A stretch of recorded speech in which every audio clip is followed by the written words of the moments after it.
This is Thinking in Public, a program dedicated to intelligent conversation about frontline theological and cultural issues with the people who are shaping them. I'm Albert Mohler, your host and president of the Southern Baptist Theological Seminary in Louisville, Kentucky. Crawford Gribben is professor of history at Queen's University in Belfast in Ireland. Prior to his tenure at Queen's University, Professor Gribben taught at the University of Manchester and at Trinity College in Dublin. His research is focused on Puritanism and early modern political theology, which has led to the publication of nearly 20 books and dozens of academic articles throughout his career. I really enjoyed my previous conversation with Professor Gribben about his book, The Rise and Fall of Christian Ireland. You should listen to that too. But today's conversation is about his most recent book, Darby and the Roots of Dispensationalism. Crawford Gribben, welcome to Thinking in Public. Thank you. It's great to be here and appreciate your interest in this book. Oh, I am interested in this book, and I think other people will be very interested in this book. But I'm, first of all, very interested in an audacious claim you make. I recognize you're making it in part that it's the argument of others that Darby actually ranks with Martin Luther and John Calvin and John Wesley in the shapers of Western Christianity. And I want you to talk about why that might be said. Well, that quotation really belongs to Don Atkinson, a Canadian-Irish historian who made that claim in a sequence of books he's published over the last maybe 5 to 8 years on the historical background to Darby and to the Brethren movement of which he was a part. So Atkinson argues that Darby is up there with, as you said, Luther, Calvin, John Wesley, probably is the fourth most important Protestant theologian there has been. And his argument, which I think is a reasonable one, if you take the historiographical consensus at its face value, is that Darby designs the end times system that comes to dominate a global community of 500 million evangelicals. Now, one of the things I want to do in my book is both bounce off that claim and also critique it to a certain extent, because actually I'm not sure he is as influential as the people selling my book might like to hope that he is. Yes. Well, the most amazing thing is that as much as I thought I knew the era, the issues, and the individuals, including Darby, your book plows a lot of new ground, and it does so at least in part because of your research over a long period of time, including in materials that the average scholar doesn't have or hasn't in the past until Queen's University there in Belfast is going to make them available. But this is going to open a door of conversation. One of the things I want to talk about later in our conversation is just how much traction Darbyism has among, say, evangelical Christians today as compared to 100 years ago. But set the stage for us about his importance, and then I want to walk us through some of the facts of the man and the story. So if you're going to make the argument that he's that important, you go ahead and make it. Well, the standard narrative is that Darby is the father of dispensational premillennialism, which is, among other things, a way of reading Scripture in its entirety, but specifically of thinking about the end of the world. And this is a narrative that has grown in popularity really through the 20th century, thanks to the proliferation of books like the Schofield Reference Bible, published in 1909, which is the best-selling book that Oxford University Press has ever sold.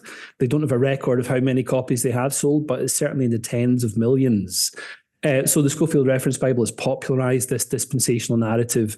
It's been taken up in popular culture, in The Simpsons, in Sonic Youth, a grunge band, in lots of HBO series, The Leftovers, things like that. In the Left Behind series, perhaps most famously of all, which has sold, I think, almost 80 million copies or thereabouts.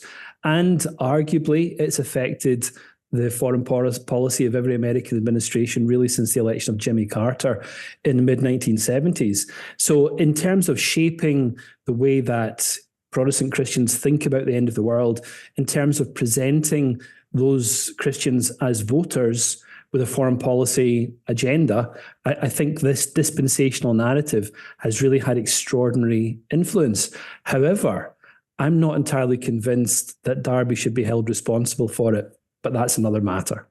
Well, that's a part of our conversation, too. I have to say, just in terms of the history, I might date what I would see the influence of dispensationalism in American politics and American public life. By the way, congratulations on being the first guest on Thinking in Public to mention a grunge band. But nonetheless, I'm glad you recognize them. Yeah, well, I don't, but I recognize the word grudge band. Right. But the reference to popular culture helps here. I think, by the way, that the influence of a dispensationalist understanding and the apocalypticism that I think a lot of people would kind of underline as the main issue, I think that appears earlier in American politics, with almost immediately after World War II, with the Cold War shaping up between the West and the Soviet bloc. And I'm not sure it continues now. That's just an interesting, debatable point, and it'll be fun to talk about. But in any event, there's a before and after. I think most American evangelicals really don't have a good idea of the before and after. There was a time when no evangelicals were talking this way, and then there was a time when millions of evangelicals believed in what became known as dispensationalism, and were taught, as you say, by the Scofield Reference Bible, just to take one example, how to read Scripture. And of course, there are lingering effects of that. But then you went on to say you're not sure Darby is responsible for it. Well, let's bracket that. And let me just ask you, why are we talking about Jay and Darby? A far more fascinating human being than I think most evangelicals are aware. He's an extraordinary individual, no matter what we might want to make of his ongoing significance or his legacy. There's no doubt but that he was an extraordinary individual. He was born in 1800, died in 1882, so he's living his life mostly in the Victorian era. He's also living through the peak expansion, I suppose, of the British Empire. So he's living through a really extraordinary period of time. The world is opening up, transportation is opening up, railway networks are expanding across North America, shipping down to the Antipodes and so forth. So, he really has a new kind of world to explore. Darby grows up in an Anglo-Irish family that's got some really interesting connections. His mother, Anne Vaughan, came from an American family that had very close relationships with Benjamin Franklin and a number of other founding fathers. The Vaughan family had significant slaveholding interests in the Caribbean.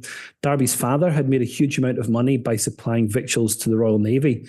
In fact, his uncle had commanded HMS Bellerophon under Nelson, and that may be how Darby got his middle name, John Nelson Darby. The connection to the Navy is very important. He graduated from Trinity College Dublin in 1819 with a gold medal in classics, which really speaks to his proficiency in languages and translation. Initially, he had a brief foray in a legal career, then decided to become a priest in the Church of Ireland. And I use the word priest quite deliberately there because in this stage of his life, Darby had quite high views of church liturgy and so on, and really in that early phase of his life dallied with the claims of Roman Catholicism, as did one of his brothers. In fact, there recently turned up at an auction in England a copy of the Decree of the Council of Trent, signed by both John Nelson Darby and his elder brother William Darby. And that speaks to their shared interest in the claims of Catholicism at that time. But very briefly, he has an accident with a horse.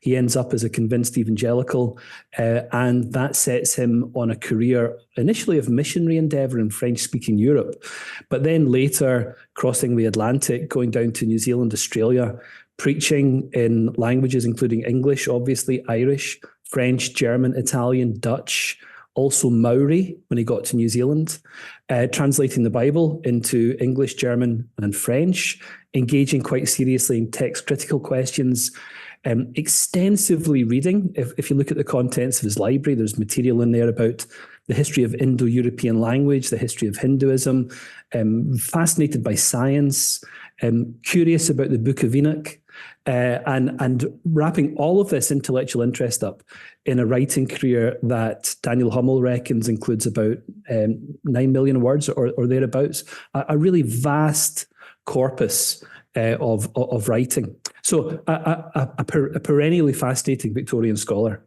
But there's a guy that starts out as a part of the Protestant ascendancy. So he's in an elite minority in a fairly hostile environment.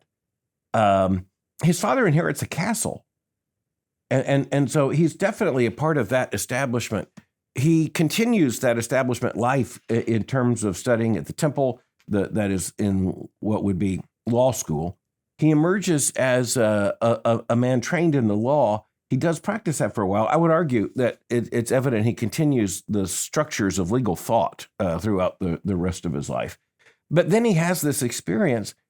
I understand more directly, honestly, his conversion from Anglo-Catholicism to an evangelical understanding. I'm missing a piece as to how he decides to leave the bar, the law, and go into the Anglican ministry, and specifically the Church of Ireland ministry. How did that happen? Well, we really don't know. It's one of the phases of his life where there's very little documentary record to testify to any kind of interior motivation. We know that he felt very unsettled about the prospect of defending iniquity. So he has a very scrupulous moral conscience, even at this time. Even for a lawyer, he cares about truth. So he's worried about that. And I suppose the culture within his family, the fact that several of his brothers had become, and even his brother-in-law had become very significant lawyers.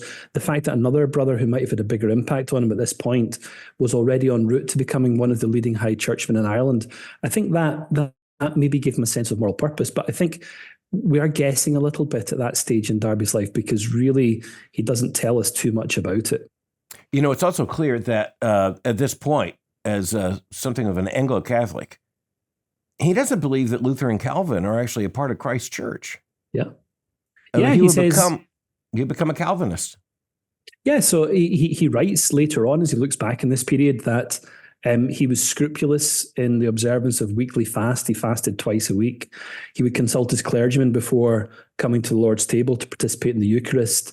And famously, he says that he held Luther and Calvin to be outside the covenanted mercies of God. So they might be saved, they might not be saved, but there was nothing really in Scripture that would indicate one way or another how those kinds of Protestants might relate to God's grace. But nevertheless, he has this writing accident. He busts his knee. He convalesces in his sister's house for about 3 months, reading his Bible very, very earnestly, and just emerges butterfly-like out of this cocoon as a really energetic, really high Calvinist. Now, later on in one of his discourses, he reflects on this. And he admits he just doesn't know why he became a Calvinist in this way, but except that it made sense of his own experience. Why had so many of his friends been left as high churchmen and he had not? And he said, only the sovereign electing grace of God could really explain that kind of experience. Yes. Using the language of the Victorian era, sometimes it's difficult to know exactly what someone means. But you can read Darby's words as if he believed he was converted to faith in Christ in that crisis. Right. Yeah, there's a big debate among Darby his biographers really about what that crisis means. Darby himself doesn't use the language of conversion when he refers back to that period. He talks about it as perhaps coming to assurance that he belongs to Christ. But certainly it marks a very significant moment in his spiritual history. Before that, as an Anglican clergyman, he had been faithful, pious, sacrificial, earnestly pursuing holiness among the very poor people in County Wicklow where he was placed. But he said later on, again, retrospectively looking back in this period, he said he really had no business working with them as a pastor because he had no real assurance that Christ had accepted him himself. So he's depending, I think, very much on the kind of expectations or assumptions that Anglo-Catholics would have been developing during that period. So we need to set the table another way. If you go back to the 19th century, you have someone who had been a high church priest of the Church of Ireland, which was, in this sense, a sister church to the Church of England. He's on the Anglo-Catholic wing. He now has this crisis experience. So he left the law for the ministry.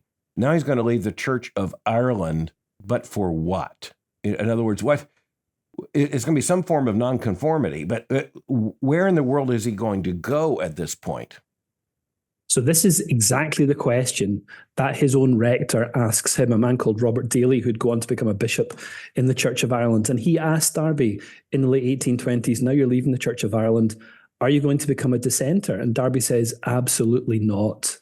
He's leaving the Church of Ireland not to become a Presbyterian or a Congregationalist or even one of the roving independents that were Anglican in theology, if not quite in their commitments during this period. He's leaving the Church of Ireland for the church.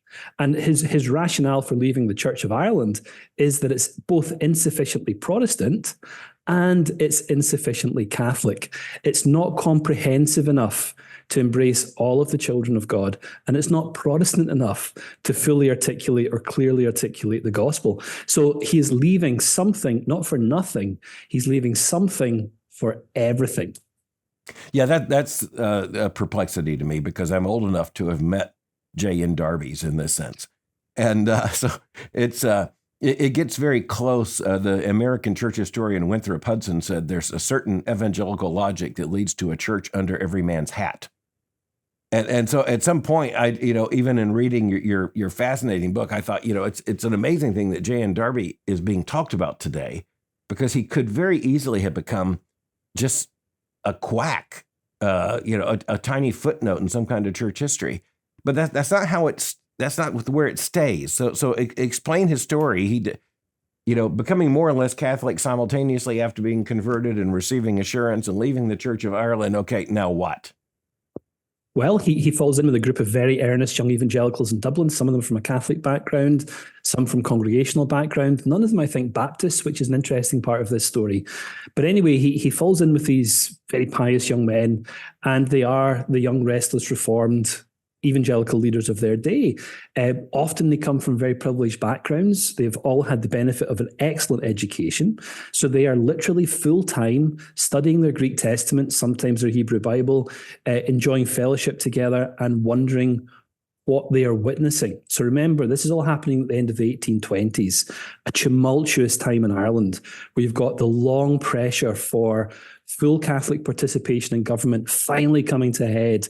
1829, Catholic emancipation means that finally Catholics can take their place as members of Parliament in Westminster. And that is shattering for people like Darby, who come from this, as you put it, elite social class, fully Anglican in character, that's been used to dominating the life of Ireland for the last 150 years.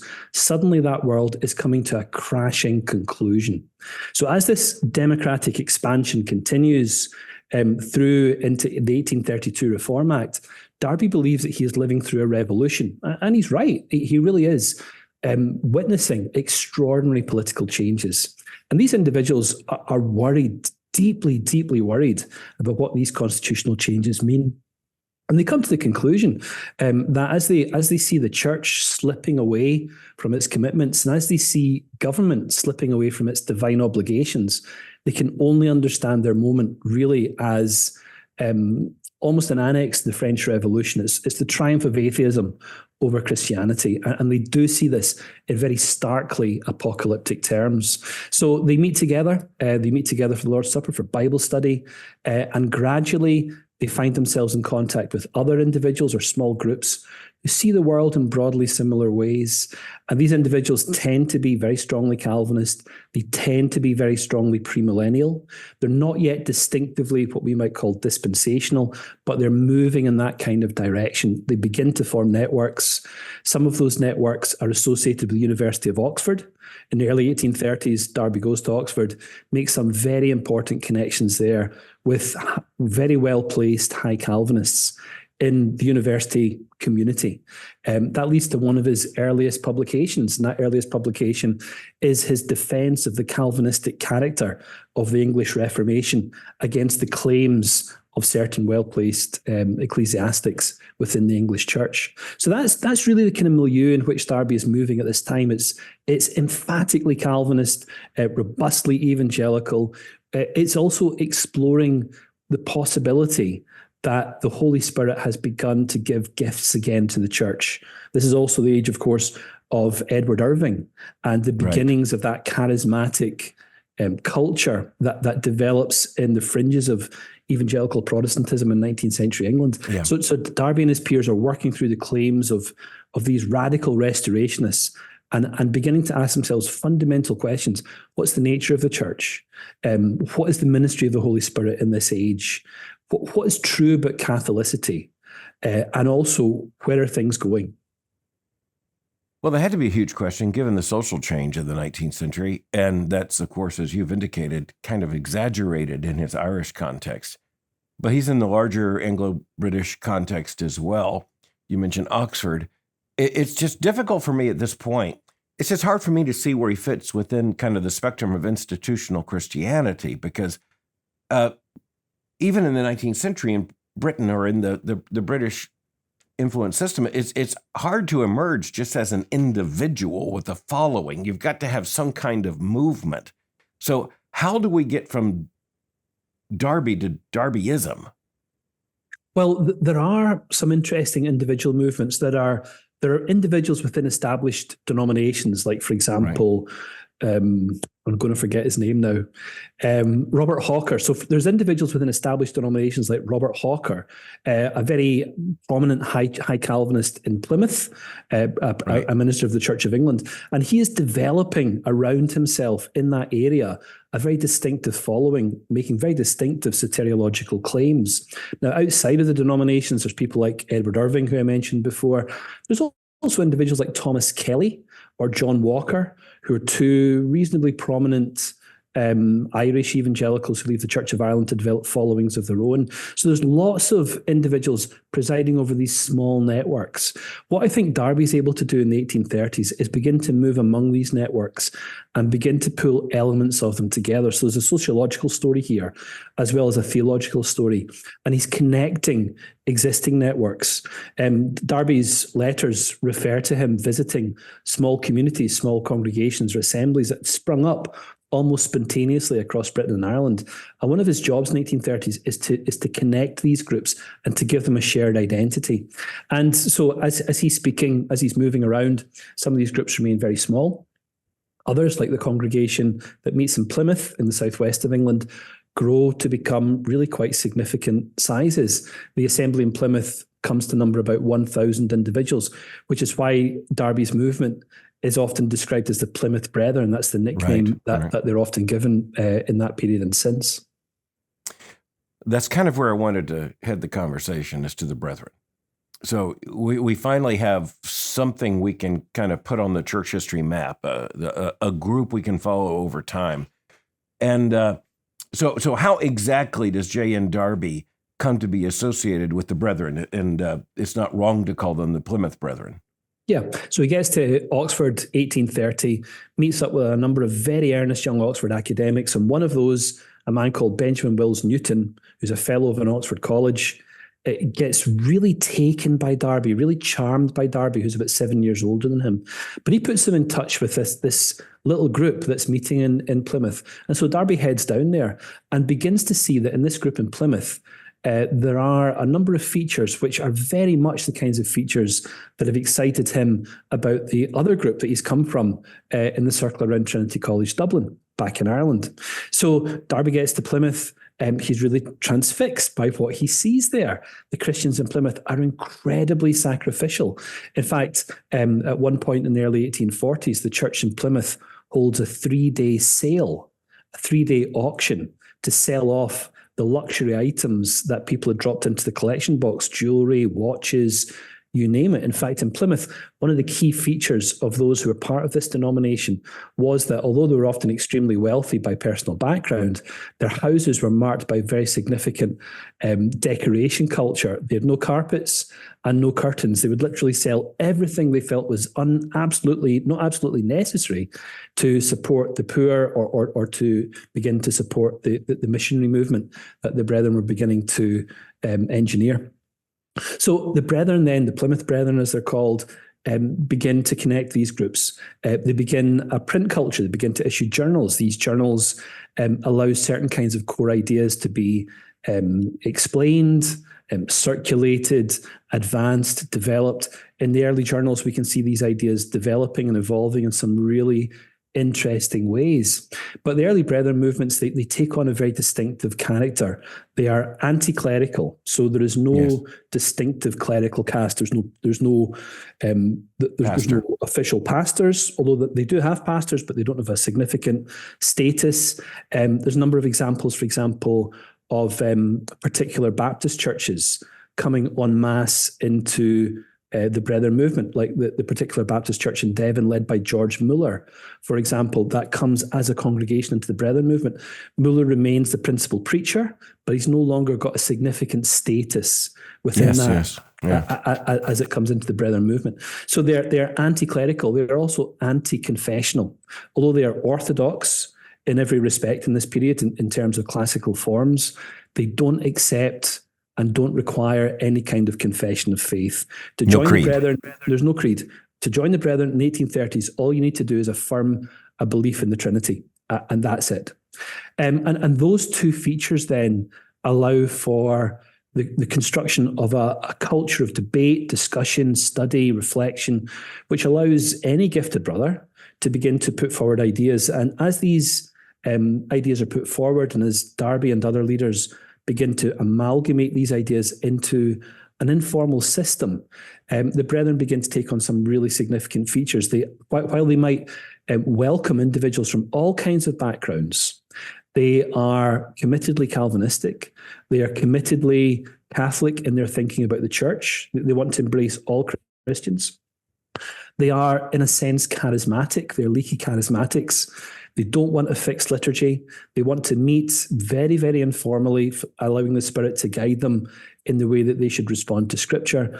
And they are absolutely catastrophic. They really do believe the end is upon them. There's no point building institutions. There's no time for any kind of work of that nature.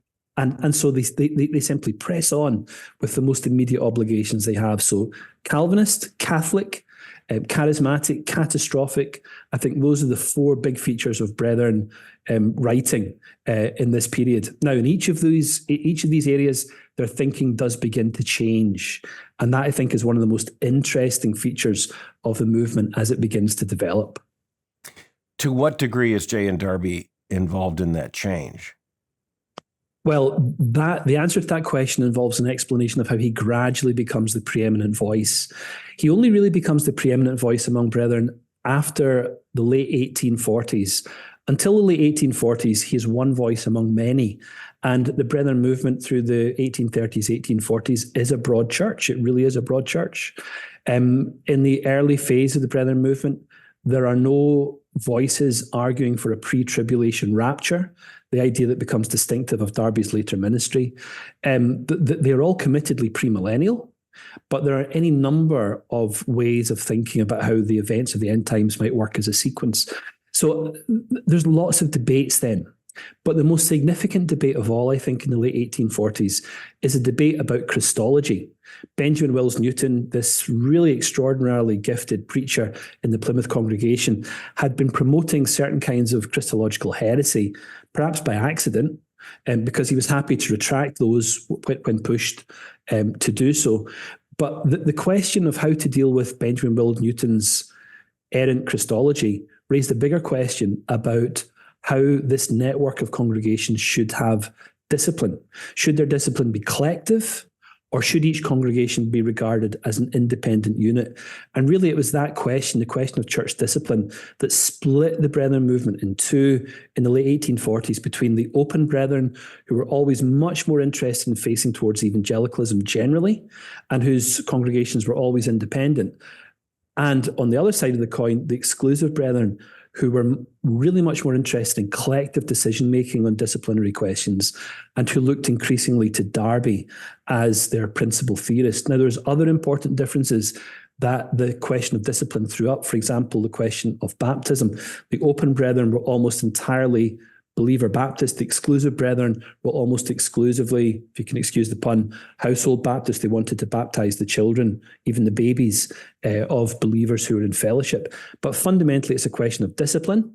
And Darby really defends orthodox Christological categories, presses for collective decision-making. The movement as a whole has got to take a stand against Benjamin Wills Newton and his Christology. And when the movement doesn't do that, he takes about maybe a third or a half of the congregations into his own network, which is bounded. It's got borders, and within that movement, he very quickly rises to really quite significant kinds of influence.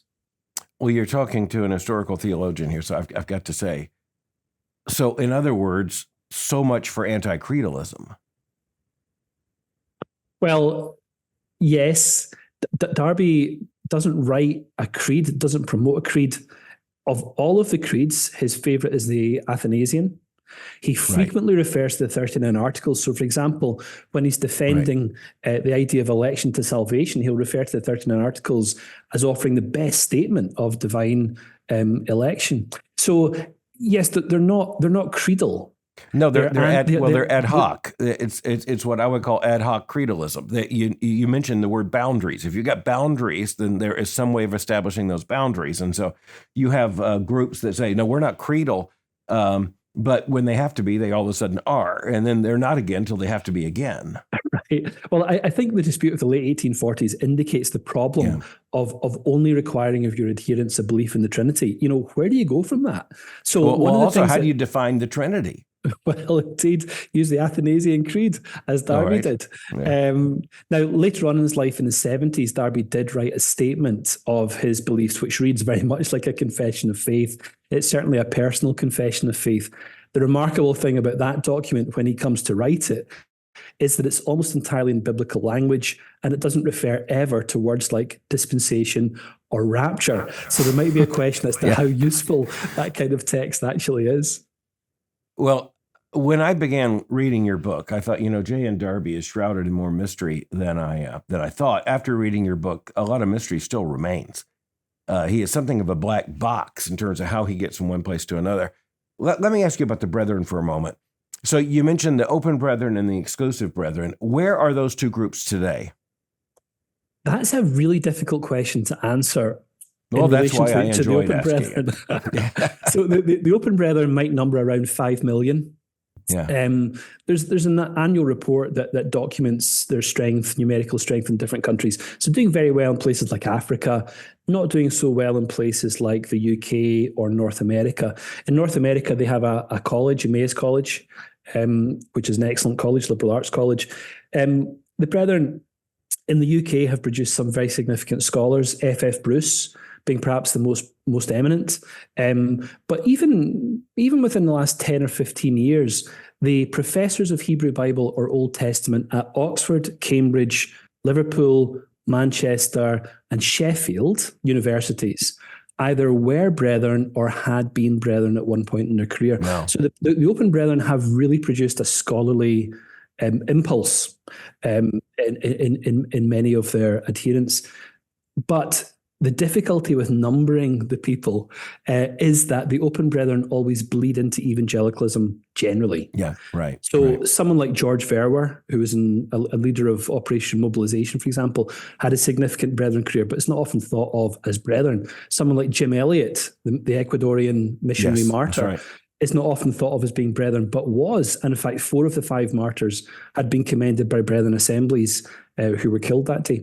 So it's difficult to number them because they do operate in this space that's a little bit liminal. The exclusive brethren are much easier to denominate because they operate within relatively closed networks. There's the largest of those networks is a group called the Plymouth Brethren Christian Church. It's got a very distinctive culture, which listeners can find out about if they want to Google their name. And then there's another, quite a large number of smaller groups coming down to even to isolated individuals. And these are groups or individuals who've left that main branch of the exclusive brethren at different points in time, and their circumstances are sometimes challenging. But of course, there are many very sweet Christians on both sides of that divide. So we have Darby as the head of what can be called Darbyites, but the dispensationalism itself, how does that now arrive? So Darby gets to North America, 1860s, mid-1860s, arrives during the Civil War. Until that point, his missionary efforts had really been concentrated in French-speaking Europe, but he gets across the Atlantic.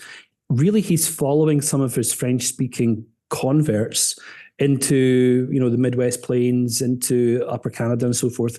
And he's there really to look after them. But he's also beginning to realize when he hits Boston, Philadelphia, New York, there's quite a lot of people out here who are committedly premillennial, who have often separated from the denominations, who've gone a long way to adopting some of the key distinctives of Brethren thinking about church, the future, and so on. The only problem is they believe in conditional immortality, and they've got a weird association with William Miller. And so he begins fishing around among these burnt out Adventists. But as he does so, he finds himself making some really unexpected converts from their ranks, but also converts among, for example, the Presbyterian clergy, including James Brooks, in St. Louis or St. Louis, Right. I forget how you pronounce it, Missouri. And he preaches in Brooks's pulpit. Brooks uses Darby's Bible translation. Obviously, there's a very high estimation of Brooks. He's also bumping into people like D.L. Moody. And Darby and D.L. Moody have a very, very uneasy relationship. Darby, the mystic who's given to real biblical contemplation, Moody, the great doer, the great achiever in terms of missions outreach and so forth. And the two men meet and really don't get on. And one of the reasons they don't get on is because Moody will not accept Darby's very strong emphasis that the will is not free. And they have a famous dispute about this. And Moody loves some Brethren writing. He really appreciates the writing of a man called C.H. Mackintosh, an Irish Brethren writer, whose work circulated widely in North America, principally because they had never been copyrighted back in Britain and Ireland, which meant that American evangelical publishers could take massive liberties with circulating this, paying nothing to the author. So all of these pirated copies, Dispensationalism in America begins to circulate through pirated copies of Brethren works. So as Darby is meeting Moody, falling out with Moody, Moody is nevertheless cherry-picking some of Darby's key ideas, not about the church, which he's not interested in, but about eschatology. And of course, he's doing that in the aftermath of the Civil War as the kind of post-millennial vibe that had driven both Northern and Southern war efforts really comes to a catastrophic conclusion and doesn't seem plausible anymore. So Moody and others are looking for a different kind of way of thinking about the future, which Darby gives to them. It's pessimistic. It's talking about decline in the aftermath of the Civil War. All of those themes make absolute sense. Apocalypse. Absolutely. It is the American apocalypse. More soldiers die in that conflict than in every other American conflict combined. It's an extraordinary loss of life. So Darby picks up in this. His ideas begin to circulate in cherry-picked form. Schofield, however, has his own protege, a man who really looks up to him, and he's a Confederate war veteran, a man called C.I. Schofield, also a lawyer, interestingly, by training. But Moody mentors him, puts him into a church. Schofield then begins to generate a little bit of energy around developing an annotated Bible that would offer a simplified, radically simplified, but quite different version of dispensational thinking than the version that Darby had offered his American listeners. And it's that version of dispensationalism in the Schofield Reference Bible in 1909 that really sets the agenda for the movement that's going to follow. Now, really interesting point in this respect, in the 1920s, Philip Maurow, the American theologian and social commentator, is one of the first people to use the term dispensationalism. Darby never uses it. He never describes himself as a dispensationalist, never describes his teaching as dispensationalism, but Maurow does. But he uses the word not to describe Darby, but to describe Schofield's teaching, which he says is different from Darby's teaching in significant ways. So Schofield's teaching is called dispensationalism, not Darby's. The irony, of course, is the word becomes so expansive that it begins to encompass the teaching of both men. Well, I was raised in an evangelical Baptist context, Southern Baptist context, in which it was not dispensationalist. But dispensationalism was all around and in a very friendly sense. So we were still reading dispensationalist books and aware of dispensationalist authors and the Schofield Reference Bible in particular. But I still recall as a teenager being told that this is not Darbyism. And, so these were older dispensationalists, but they clearly were drawing lines. And so the Bible conference movement that primarily brought dispensationalism down to my part of the country, which was very much rooted in Chicago. So I'm in Florida, but there are these folks from Chicago who they establish conference centers. They're on these giant dispensationalist meetings. And so I'm, as a teenager, surrounded by the fact that they're factions. In other words, I just think of this as one thing, but clearly they did not see it as one thing. And of course, later they'd be divided over different editions of the Scofield Reference Bible. Well, I think what's really remarkable about this is that Darby Yeah. is in some ways an anti-dispensationalist. So the idea of dividing redemptive history into 7 stages predates the 19th century. It's there in the 18th century. Oh, yeah, sure. Arguably, it's even in the 17th century. And Darby understands that. In some of his earliest writing, he speaks about this idea of dividing redemptive history into 7 stages. Right. He doesn't teach that. He doesn't believe that. In fact, he doesn't want to call these stages dispensations either. He argues there's basically 3 great ages, the Jewish age, the Christian age, and the millennial age that follows. He argues, yes, there are dispensations, and his thinking about dispensations changes and evolves through the years. But his mature conclusion is there's only 3 dispensations: prophets, priests, and kings. These dispensations are only active between the flood and the cross, and they are only offered to Israel. So the irony is that it's not Darby, but his Reformed critics who describe the present age as a dispensation. The other curiosity of all of this is that historians tend to say that Darby invented the idea of the secret rapture. He never claimed to have invented the idea of the secret rapture. In fact, the Exclusive Brethren knew who invented the doctrine of the secret rapture. It was Thomas Tweedy, an Irish Brethren author. And one of the reasons we know that is because William Kelly, who edited J.N. Darby's works, wrote a pamphlet called The Rapture, Where Did It Come From? And he tells us that Darby told him it was Thomas Tweedy. So the 2 great things we all think we know about Darby: he's the father of dispensationalism, he invented the secret rapture. It turns out, in fact, neither of those are true. Yeah, which also goes back to where we began, and yet somehow it is argued that he ranks with John Calvin and Martin Luther and John Wesley. And yet I have to say, I at the beginning and in the middle and the end of your book was not at all convinced of that, because it's just not institutionally held together. It's not cohesive. Are there any Darbyites today? There are, yeah. They're small in number. The irony is, here in Ireland, where it all began, there's very few. There might be a smaller number or a larger number maybe in Britain or in the continent. In North America, I think, again, they're pretty small. Of course, we're speaking here about Darbyites, not dispensationalists. Right. No, I'm making that distinction. Yeah. Remember, the dispensationalists were telling me they're not Darbyites. And so, I'm, as a teenager, trying to figure out, well, then where are these Darbyites? And you've kind of answered that. I'll introduce you to a few. Yeah, well, that would be a privilege. On the other hand, on the other side, dispensationalism becomes the theme of the Bible Conference movement in the United States. Dispensationalism through the Scofield Reference Bible is just mainstreamed into popular evangelicalism. And even people who are not specialists in the dispensations or in a dispensational hermeneutic, they really operate out of a dispensational worldview and world picture. So is that largely due to the Scofield Reference Bible itself? Well, of course, the prophecy movement, the prophecy conference movement begins before the Scofield Bible is published, isn't it? Darby sees the first of those conferences begin to be convened in the late 1870s, and he's really disappointed by it all because it represents the very opposite of what he wants to achieve. His conviction is that a proper understanding of our apocalyptic moment would lead people out of the denominations. Instead of that, he sees at Niagara and the events that come before Niagara, leading Baptist, Congregationalist, Presbyterians very comfortable in their denominational worlds and quite excited about this new way of arranging end times events. That's not what he wants. He wants people to withdraw. He wants to see people become a little bit like him, because that's really the only way to give expression to the church in its Catholic nature.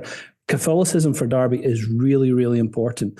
He hates the way that Protestant denominations divide up the body of Christ. He sees it as unnecessary, even at the same time calling for greater discipline among brethren. Looking at this, you certainly must be intellectually curious as an historian as to what happened to all this. I mean, in the 19th century, it's gaining steam. In the 20th century, the first half of the 20th century, it becomes more or less dominant in popular American evangelical Christianity. It still persists, of course, but it's hard to find in any organized form the way that I think Darby and the 20th century dispensationalists would have expected. Yes, I mean, where we find it, it's in popular culture. It's in memes, I think, more than anywhere else. I mentioned earlier on the HBO series The Leftovers, which is basically a secular rewriting of something like Left Behind, which was, of course, tremendously successful on its own terms. But that's a generation ago. In other words, I as a theologian, I have to say, in the United States right now, looking at American Christianity, it's hard to come up with. Well, I guess one of the big questions of my life is the transition from when I was young and dispensationalism was so strong to the present day when it does not appear to be anything like what it was, even in some of the institutions and groups where it had been the established orthodoxy. Yeah, I mean, obviously Dallas Theological Seminary has changed its orientation to some extent over the last 30 years or so. There are smaller groups like the group associated with Southern California Seminary, I think, would hold a classical dispensational model. And there's other institutions of that type. I don't know that world really well enough to comment on their size or demographic or influence. But, you know, I think we can see dispensational types of thinking in the popularization of premillennialism. I think in some parts of the New Calvinist movement, so-called, over the last 20 years, there's some significant exponents. John MacArthur, obviously, John Piper, yourself, and others. The New Covenant theology that we talked a lot about 20 years ago, maybe less so nowadays. Maybe it's become more permeous now. The New Covenant theology is in some respects quite like Darby's theology. You know, if you think about his structure of redemptive history, the Jewish age, the Christian age, and the millennium, you know, there might be quite a lot of theologians, commentators who would assume that kind of basic division without necessarily having all of the diagrams and the apparatus that surrounds it. So if we peel back a little bit away from the very scholastic form of dispensationalism that we might associate with Clarence Larkin or Louis Sperry Chafer, or even the kind of lurid pop culture dispensationalism of Hal Lindsey or people of that ilk, I think that the vibes are there. I maybe don't pay enough attention to know exactly the level of influence they might have, though. So I did a Thinking in Public and had a great conversation with Daniel Hummel about his book on the rise and fall of dispensationalism. And I heard from dispensationalists. And as a matter of fact, on YouTube, there's an entire panel of many dispensationalist theologians responding to the program I did. I am a decided premillennialist, and I see them as friends. And so it was interesting. But Daniel Hummel's arguing for the rise and the fall of dispensationalism, and these brothers are quite intent to let it be known that it had not fallen. But we are in a different age, and there are different questions. And I mean, I don't mean age dispensationally. We are in a different moment conversationally. And, so one of the things I want to ask, just little questions that have big impact, like how did Oxford University Press come to publish the Scofield Reference Bible? Well, interesting question. The answer to that, I think, can be found in some detail back in Don Atkinson's last book, The American Apocalypse. And in that book, he explains how Oxford University Press's publisher, a man called Froude, was himself an exclusive brethren. Was himself exclusive brethren, and also a bit of an entrepreneur on his own right. So in the early 1900s, he was working with two study Bibles, two annotated Bibles simultaneously. One was the Thompson Chain Reference, and one was the annotated Bible put together by C.I. Scofield. And he was trying to work out the very complicated question, which one of these should be published by Oxford University Press, and which one should he, Henry Froude, publish independently and privately. And he made the decision Oxford University Press should publish Scofield, and he privately would publish Thompson, the Thompson Chain Reference Bible. So there are a number of key facilitators who make the Scofield project an OUP project. There's Henry Froude, the publisher. There are also financiers who provide Scofield with the time and opportunity to travel, to study, and so forth, to put it together. But there's a curious backstory as to how all of this fits together. What's really funny, though, about Henry Froude's activity in supporting Scofield and his anti-Darby dispensational Bible is that Right. George Morris and other Exclusive Brethren publishers during the same period are continuing to publish their own definitions of dispensationalism. The Morris Bible Dictionary, which appeared about 1903, I think, just a few years before Schofield, has an entry on the dispensations. And it's a standard work for exclusives through this period. And that entry in dispensations says there are three. There's a Jewish dispensation, a Christian dispensation, and the dispensation of the millennium. And that is the Darby legacy. Schofield is a different kind of tradition kicking off in the same period, ironically, with support sometimes from the same people. Yeah, that's very interesting. You know, when I was 16 years old, my father and I went to a bookstore and we each bought a Thompson Chain Reference Bible. Beautiful leather. We had our names put on the front in gold, and it was just a father-son thing. And my father was a wonderful, faithful late Bible teacher, and he's now with the Lord. And it's just very, very sweet to me. I have those two Bibles beside my reading chair. So the Thompson Chain Reference Bible is the one that I used as a teenager, and I really didn't know until you just explained exactly how that came to be differentiated in one man between that and the Schofield Reference Bible. I had Bible teachers who told me I wasn't reading the Bible if I didn't read the Schofield Reference Bible. So I want to ask you a question with deeper theological importance. The relationship between the church and Israel in time and in eternity, where does that characteristically dispensational understanding emerge, and who exactly held it? That's a tricky question, because the difference between the church and Israel is maintained as early as the 17th century. So if you want to be really radical about it, you could look at someone like John Owen, great 17th century English Puritan theologian. And in his commentary in Hebrews, he has an extensive discussion of the promises of future restoration to the land given to the nation of Israel. And his position is very simple. All of those promises are going to be fulfilled. The Jewish people will be returned to the promised land in Palestine. They will be converted to Christ, but they will no longer be, after that conversion, Jewish. Now, through the 18th century, particular Baptists like John Gill and others take exactly the same view, that the Jewish people have promises, distinct promises given to them. Those promises will be fulfilled. But when those promises are fulfilled, both in restoration to the land and in conversion to Christ, they will no longer be Jewish.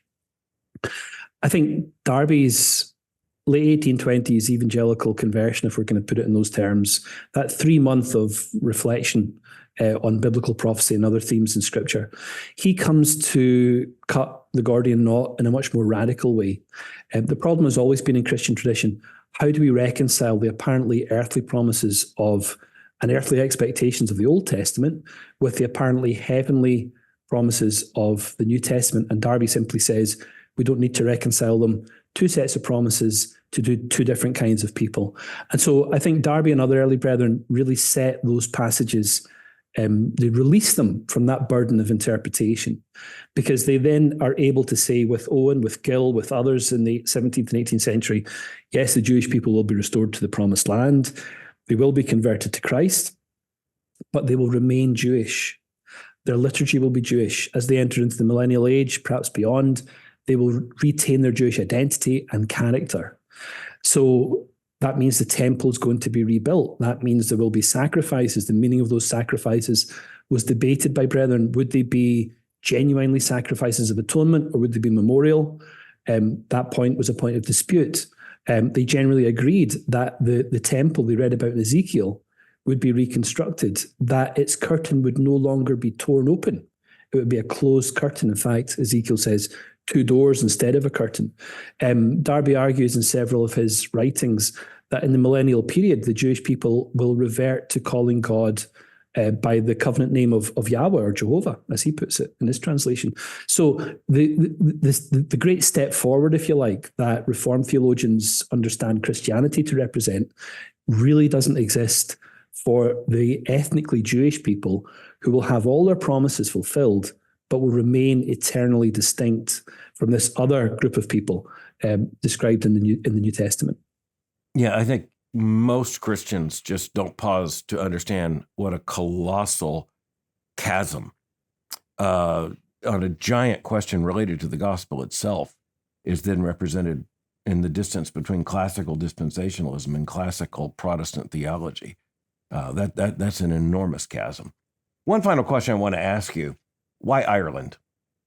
And because I enjoy this question, I think you've done so much good work in your entire academic career, kind of making very clear Ireland is far more a part of the story, a far more important part of the story than most American evangelicals recognize. Well, in the year 1800, there was an MP in the Irish Parliament called Francis Dobbs, who came to the conclusion that when Jesus came back, he would return to Ireland. Where else would Armageddon happen? I didn't know we were going there. Okay. So there you are. I mean, I think the argument is irrefutable. Yeah. Well, I mean, when you look at it, you look at the fact you had the Scottish Presbyterians come into Ireland to avoid repression. You had the Anglicans and the Irish ascendancy. But you had just an incredible cauldron of theological development among Protestants in Ireland. And so their theological weight far exceeds their numbers. Yeah, I mean, you use the metaphor there, cauldron. We might also use pressure cooker as a metaphor, because the way that 10% of the population who belong to the Church of Ireland really control the 90% who sit underneath them. And so you've got this really obscure mix of theologies and politics all happening together, bubbling away. And, in 1798, that bubbling produces the Society of United Irishmen, which combines 100,000 Presbyterians in armed rebellion against the British state, trying to establish a French Revolution-style republic. 20 years later, the very same contexts are producing an arch enemy of Republican revolutionary activity, J.N. Darby, who is this high Tory who believes that democracy is a fundamental evil, but nevertheless creates a theological system which evolves into the system which has enormous political repercussions, perhaps even to the present day. I think, indeed, to the present day. So the book we've been discussing is J.N. Darby and the Roots of Dispensationalism. And, I'm very glad to have had the conversation with you over your book, The Rise and Fall of Christian Ireland. So what are we going to talk about next? Well, my current project with a couple of colleagues, Martin Cowan at Union Theological College, and a Southern graduate, Zachary McCulley, who's at College of William and Mary, just taking up a new position there. Wonderful news.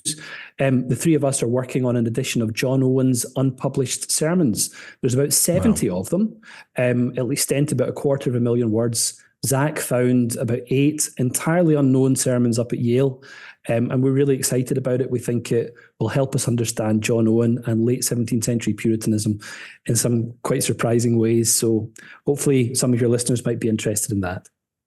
Well, you mentioned John Owen. I guarantee you a lot of our listeners will be very interested. I have to tell you a John Owen story very quickly. I had a very major evangelical figure from mainline Protestantism in my house about 30 years ago. And it was Donald Blesh, who was with the old E&R tradition. And he had been giving a lecture. He was staying in our home with his wife. And he said that he needed, if possible, to have access to the seminary's library. He thought we probably had a set of John Owen. And I said, well, I'm sure we do, but if you need it tonight, I'm glad for you to use mine. And he said, no, I mean the British John Owen, and I said, I have his complete set. Well, he didn't believe me, so I took him down there and showed him, and it's the Banner of Truth, set. And here was this major figure who had no idea that there were people who had kept John Owen in print. He was very happy, very heartwarmed.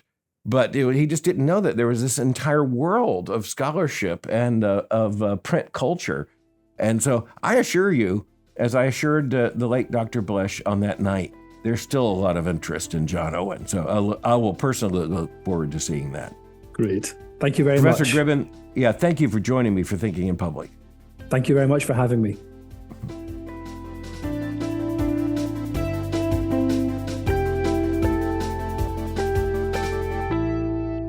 If you enjoyed today's episode of Thinking in Public, you'll find more than 200 of these conversations at albertmohler.com under the tab Thinking in Public. For more information on the Southern Baptist Theological Seminary, go to sbts.edu. For information on Boyce College, go to boycecollege.com. Thank you for joining me for Thinking in Public. Until next time, keep thinking.